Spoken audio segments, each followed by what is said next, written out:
Shalom, I'm Rabbi Yosef, and today I want to share something that changed the financial reality of hundreds of people in our community.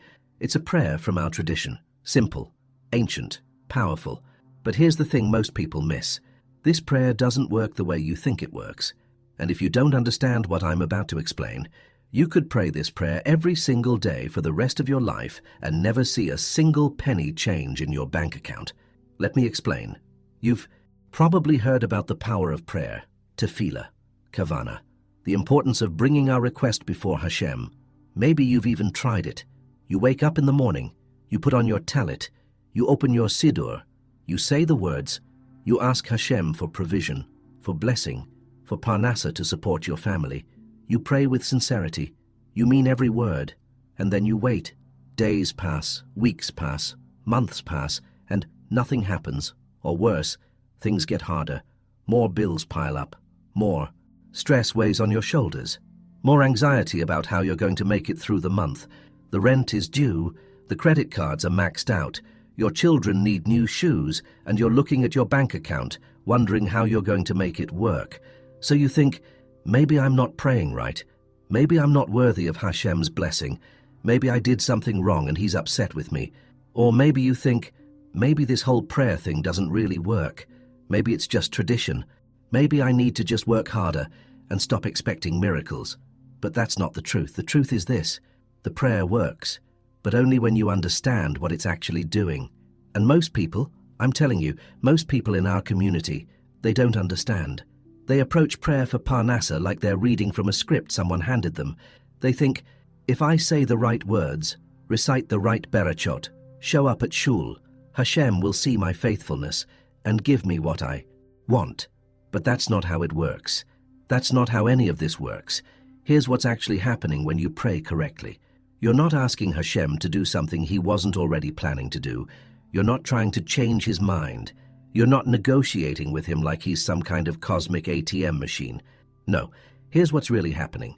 You're aligning your neshama with the flow of divine abundance that Hashem is already providing every single moment. Let me say that again because it's absolutely critical to understand. You are not creating the blessing. You're not manifesting it out of thin air. You're not forcing the universe to bend to your will. You're opening yourself to receive what Hashem has already prepared for you. Because here's what our sages teach us, and this is fundamental. Hashem is Ein Sof, infinite, without end, without limit. There is no lack in the divine, none. Hashem doesn't run out of blessing. He doesn't have a limited budget. He's not sitting in heaven thinking, well, I'd love to help this person, but I'm running low on resources this month. That's not how the divine operates. The lack, and this is the key, the lack is not in Hashem. The lack is in us, in our consciousness, in our awareness, in how we perceive his provision. In the Talmud, our sages teach, blessing does not rest upon something that is counted. Think about that for a moment. Why would counting prevent blessing? Because when you're counting, you're focused on what you don't have. You're focused on the lack. You're focused on the emptiness. You're looking at your bank account and seeing $147 and thinking, that's not enough. I need at least $3,000 to pay my bills this month. I'm short $2,853. And every time you think that thought, every time you count the lack, you're strengthening the consciousness of scarcity in your mind. You're walking around thinking, I don't have enough. I don't have enough. I don't have enough.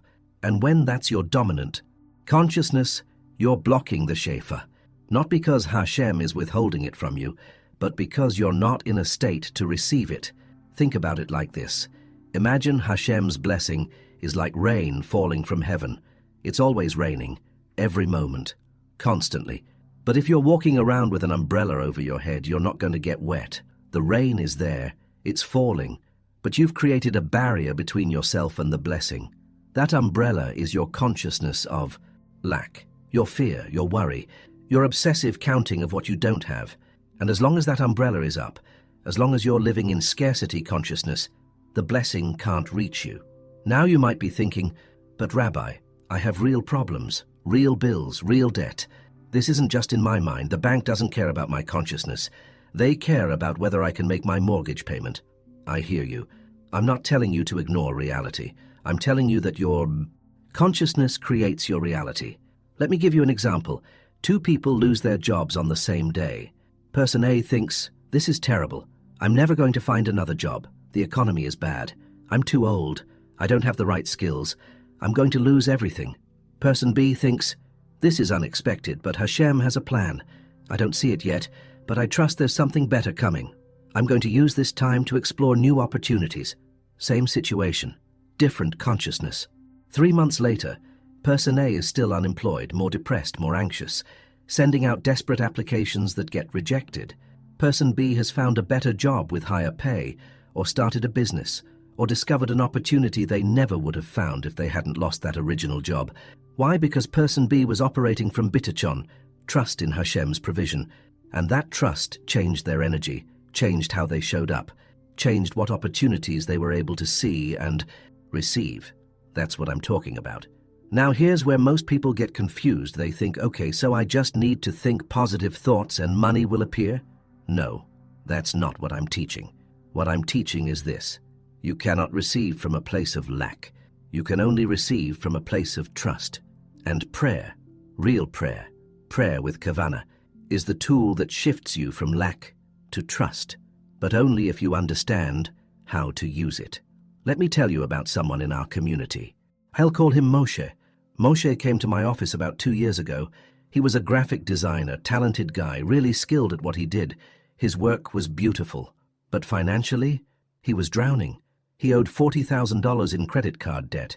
His bank account was always hovering around zero. He was working 60-hour weeks, taking every project he could find, and still couldn't get ahead. The more he worked, the more stressed he became. The more stressed he became, the worse his work got. The worse his work got, the fewer clients wanted to hire him. He was in a downward spiral. And every morning he would wake up and daven. He would say the prayers. He would ask Hashem for parnassah. He would beg for help. One day he came to me, frustrated, almost angry. He said, Rabbi, I've been davening every single morning for 6 months. I say all the prayers. I go to shul. I keep Shabbat. But I'm more broke now than I was when I started. What am I doing wrong? Is Hashem even listening? I looked at him, and I asked a simple question. When you pray for parnassah, when you're asking Hashem for provision, what are you feeling in your heart? He paused, really paused. Then he said quietly, honestly, I'm feeling desperate. I'm terrified. I'm thinking about all the bills I can't pay. I'm thinking about how I'm failing my family. I'm thinking about how if something doesn't change soon, I'm going to lose everything. There it is, right there. That's the problem. He was praying from where he was, not from where Hashem was calling him to be. His words were about blessing. His lips were speaking words from the Siddur about Hashem's provision and abundance. But his heart was pure fear. His consciousness was completely dominated by lack. And that's the mistake almost everyone makes. They think prayer is about saying the right words. They think if they just show up, if they just recite the liturgy, if they just follow the formula, Hashem will respond. But it doesn't work that way. Prayer is not a magic spell. It's not a transaction, it's transformation. Real prayer, prayer with kavanah, is about becoming a vessel worthy of receiving Hashem's blessing. Not through merit alone, not because you're good enough or righteous enough, but through alignment, through shifting your inner state from fear to trust, from lack to abundance, from I don't have to Hashem provides. And when that shift happens, everything changes. So I taught Moshe the practice I'm about to teach you. But before I give you the practice, you need to understand the spiritual mechanics of how this works. Because if you don't understand the why, you'll just be repeating words again. And we've already established that doesn't work. In our tradition, specifically in the Zohar and in the teachings of the Kabbalists, we understand that Hashem's abundance flows constantly. They call it Shefa Elyon, the supernal flow. Imagine a river that never stops flowing, never runs dry, never slows down. That's Hashem's provision. It's always there, always available, always abundant. The question is never, is Hashem willing to provide for me? The question is, am I positioned to receive what He's already giving? And here's the key insight that changes everything. You cannot receive from a place of lack. You can only receive from a place of bitachon, trust. When you pray from fear, from desperation, from I don't have enough, you're actually pushing the blessing away. Not because Hashem is offended by your fear, but because fear closes you. It tightens you. It makes you grasp and control and force, and you cannot receive with a closed hand. Think about it physically for a moment. If I want to give you a gift, but your hand is clenched in a fist, I can't put anything in it. You have to open your hand to receive. The same is true spiritually. When you're in fear, your spiritual hand is clenched. When you're in trust, your spiritual hand is open. That's what prayer does when it's done correctly. It opens your hand. So here's the practice I taught Moshe, and I want you to understand, this isn't something I invented. This isn't some new age technique. This is ancient. This comes from our tradition, from the Zohar, from the teachings of our sages who understood the spiritual mechanics of how blessing flows. Step 1. Prepare your sacred space. Find a quiet place in your home, somewhere you won't be disturbed. If you have a tallit, wrap yourself in it. If you don't, at least cover your head. The physical ritual matters. It signals to your brain and your neshama, this is not ordinary time, this is sacred time. You're not just going through motions, you're creating a container for the divine to meet you. Step 2. Ground yourself in Torah truth. Sit comfortably. Place both hands over your heart. Close your eyes. And before you say a single word of prayer, you need to establish truth in your consciousness. Say this out loud. Baruch Ata Adonai Eloheinu, Melech Haolam, source of all blessing. You are Ein Sof, infinite, without limit, without end. There is no lack in you. You do not run out. You do not withhold. Your provision flows constantly like a river that never stops. Pause. Breathe. Let that truth settle into your bones. Then continue. I am created B'Tselem Elohim, in your image. I am not separate from your provision. I am not abandoned. I am not forgotten. I am a vessel designed to receive your Shefa. Do you feel the difference already? You're not begging. You're not pleading from a place of weakness.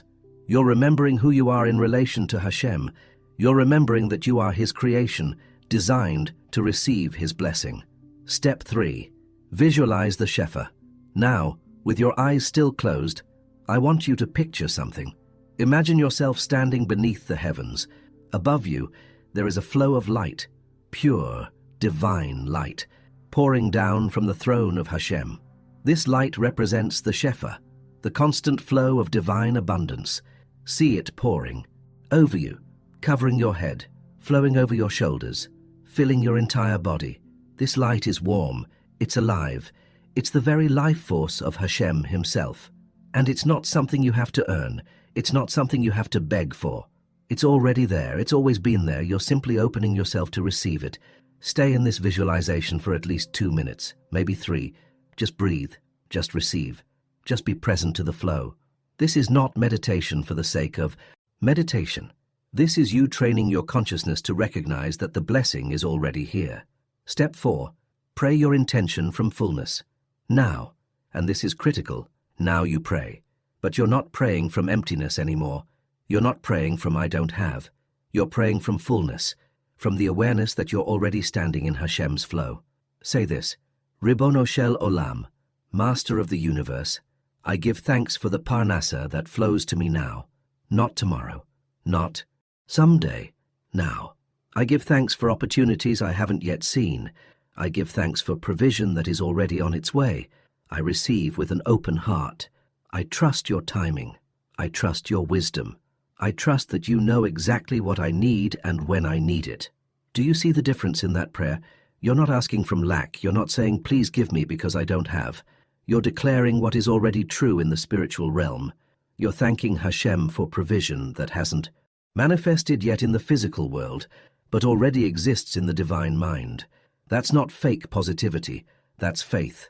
That's what our father Abraham did when Hashem promised him descendants as numerous as the stars, but he had no children yet.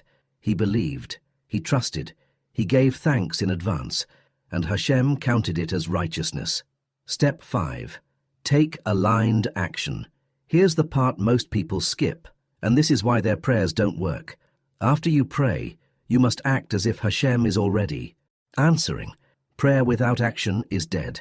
If you pray for a new client and then spend the rest of your day scrolling social media, avoiding your work, complaining about how hard things are, you're contradicting your own prayer. You're saying with your mouth, I trust Hashem is providing, but with your actions, I'm terrified and I have no hope. Hashem responds to congruence. When your prayer and your action align, miracles happen. So after you pray, I want you to ask yourself, if Hashem is already providing for me, how would I act today? Would you reach out to that potential client? Would you finally finish that project you've been avoiding? Would you invest in that course you've been thinking about? Would you have that difficult conversation? Whatever it is, do it.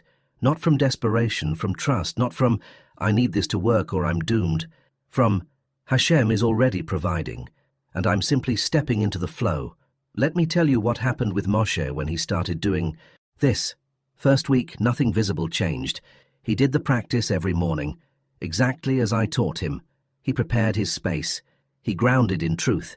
He visualized the Shefa. He prayed from fullness. He took aligned action. But his bank account still looked the same. Second week, still nothing. He started to doubt. He came back to me and said, Rabbi, I'm doing everything you said, but nothing's happening. I told him, keep going. The Shefa is flowing. You just can't see it yet in the physical realm. Trust the process. He trusted me. He kept going. Middle of week 3, something shifted. He got an email from a company he'd worked with 2 years ago. They were asking if he was available for a new project. Normally, and he told me this later, normally he would have responded immediately out of desperation. He would have said yes to whatever they offered. He would have undercharged because he was so afraid of losing the opportunity. But this time was different. This time, he remembered, I'm standing in Hashem's flow. I don't negotiate from lack. I trust that the right opportunities come at the right price. So he took a breath. He prayed. He asked Hashem for wisdom. And then he responded to the email with his real rate. Not a discounted rate, not a desperate rate. His real, full, professional rate. He clicked send and immediately felt the fear rising. What if they say no? What if I just lost my only opportunity? But he pushed through the fear. He trusted. 2 hours later, they responded, perfect, when can you start? That project paid $8,000. 3 weeks after that, another client reached out. Someone he'd met at a networking event months ago but never followed up with. They wanted a complete brand redesign. $12,000. Within 4 months, Moshe had paid off half his debt. Within a year, all of it was gone. And here's what's incredible. He didn't work more hours than before. He actually worked less. He was more selective about projects. He charged properly. He stopped taking work out of fear. The difference was his consciousness. He stopped operating from scarcity. He started operating from trust. He stopped chasing money. He started receiving provision. And Hashem honored that shift. Now you might be thinking, okay, but that's just one person. Maybe he got lucky. Let me tell you about 2 more people. There was a woman in our community named Rivka, single mom, 2 kids, ages 7 and 9. She was working as a nurse, long hours, night, shifts, barely seeing her children because she was always at work. And still financially she was drowning. She came to one of my workshops on prayer and parnassah. I taught this exact practice. She started doing it every morning before her shift, sometimes in her car before walking into the hospital, because that was the only quiet space she had. She did it for 5 weeks, consistently, no matter how tired she was. In week 5, the nurse manager called her into the office. Rivka was terrified. She thought she was getting fired. Instead, the manager said, "We've been watching your work. You're excellent with patients. We want to offer you a position at our new private clinic. Better hours, 35% pay increase." Rivka almost cried. She accepted immediately. That job changed everything for her. She got to spend time with her kids again. Her financial pressure eased. She could breathe. When she told me about it, she said, "Rabbi, I've been working hard for years. Why did this happen now?" I said, "You've always worked hard, but this time you aligned your consciousness with Hashem's provision.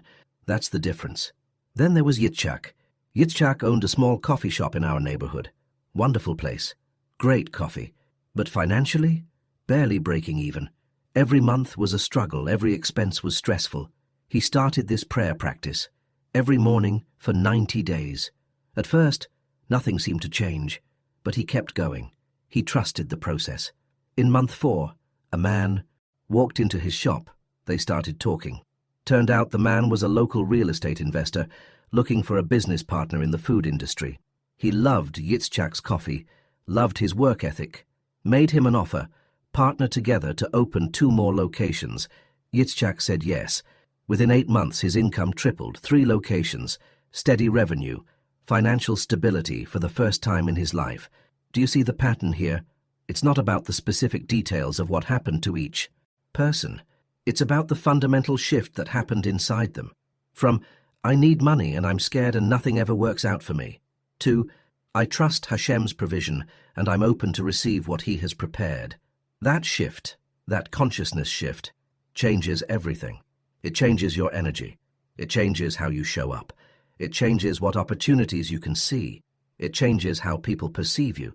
It changes what you're willing to try. And Hashem meets you in that shift. But here's the thing I need you to understand. This prayer practice I just taught you, it's only half of the equation. There's a second part, a closing practice, a nighttime ritual, and it's just as important as the morning prayer, maybe more important, because if you only do the morning practice, you're opening the channel, but you're not sustaining it. You need both. Here's what you do every single night before you go to sleep. Find a quiet moment. Sit on the edge of your bed or in a chair, wherever you can. Be still for a few minutes. Place your hands over your heart again. Close your eyes. And instead of asking for what's coming tomorrow, you give thanks for what came today, even if it was small, even if it doesn't feel like enough, even if you're still stressed about money. You say, Modeh ani lefanecha.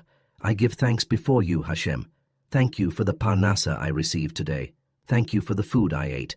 Thank you for the roof over my head. Thank you for the opportunities you placed in my path, whether I recognize them or not.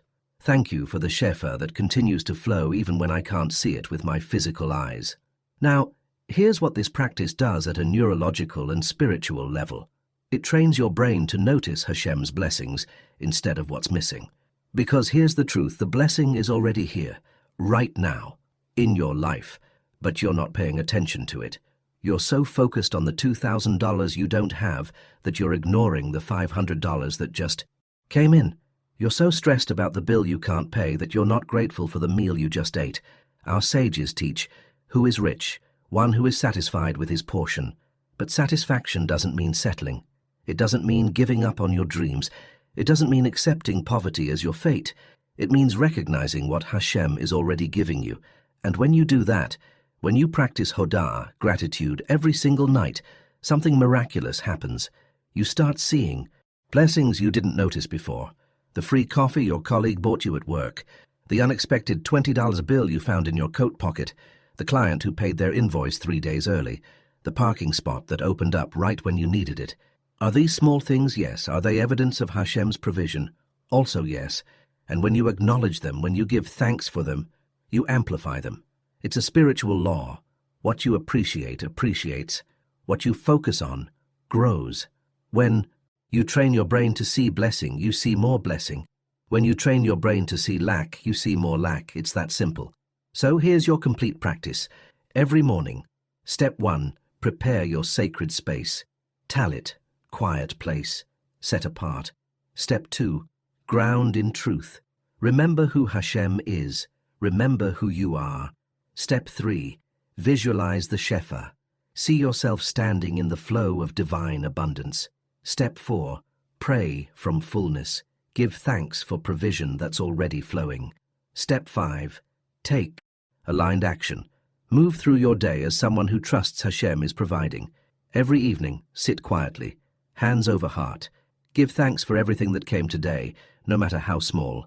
Acknowledge Hashem's provision. Train your brain to see blessing. Do this for 30 days, not 3 days, not a week when you feel motivated, not randomly when you remember. 30 days, consistently, every single day. Because this isn't about one miraculous day where everything suddenly changes. This is about reprogramming your default consciousness. Most people's default consciousness is scarcity. I don't have enough, I'll never have enough. There's not enough to go around. This practice rewrites that default to abundance. Hashem provides. The Shefa flows constantly. I trust his timing. And when that becomes your default, your entire life changes. Now let me tell you what happened with a man in our community named Avraham. Avraham did this practice for exactly 30 days. No exceptions. No excuses. He was a high school teacher, loved his job, loved working with kids, But financially, living paycheck to paycheck, every month was tight. Every unexpected expense was a crisis. He started the practice on January 1st. Morning prayer, evening gratitude, 30 days straight. On February 3rd, day 33 actually, he got a phone call. It was from a former colleague who had left teaching and started an education consulting company. She was building curriculum for charter schools and needed someone to design lesson plans. She offered him $15,000 for 3 months of part-time work. Evenings and weekends, he could keep his teaching job. Abraham's first thought was, this is too good to be true. What's the catch? But then he remembered what he'd been praying every morning. I trust your provision. I receive with an open heart. So he said yes. That 3-month contract turned into a 6-month contract, then a permanent position, then a partnership in the business. Within a year, Abraham was making more than double his teaching salary. He eventually left teaching and went full-time with the consulting company. Now, did the prayer practice magically create that phone call? No. Here's what actually happened. His former colleague had been thinking about calling him for months, but every time she thought about it, she hesitated. She wasn't sure he'd be interested. She didn't want to bother him. But on February 3rd, something made her pick up the phone. Was it Hashem orchestrating that timing? I believe so. But more importantly, when Abraham got that call, he was ready to receive it. 6 months earlier, if she had called, he would have said no. He would have been too afraid, too busy, too convinced it wouldn't work. But after 30 days of prayer practice, after 30 days of training his consciousness to trust Hashem's provision, he was different. He was open. He was ready. He said yes. That's how this works. The practice doesn't force Hashem to do something he wasn't already planning. It aligns you so you can receive what he's been trying to give you all along. So here's my question for you. Are you willing to commit? 30 days, morning and evening. No excuses. Are you willing to shift your consciousness from lack to trust? Are you willing to pray with real kavanah instead of just repeating words? Are you willing to take aligned action instead of staying stuck in fear? If you are, I want you to comment below right now. I commit. Write those 2 words. Make it public. Make it real. I read every single comment, and I'll be here to support you through this process. And listen, if you want to go deeper into how our sacred tradition creates financial breakthrough, next week I'm posting a video about the principle of tzedakah, how giving actually multiplies your wealth instead of depleting it. I know that sounds backwards. Most people think, I barely have enough for myself. How can I give to others? But when you understand the spiritual mechanics behind tzedakah, when you understand how the flow works, it makes perfect sense. It's one of the most powerful wealth-building practices in our tradition. Make sure you're subscribed so you don't miss that teaching. Shalom, my friend. Until next time.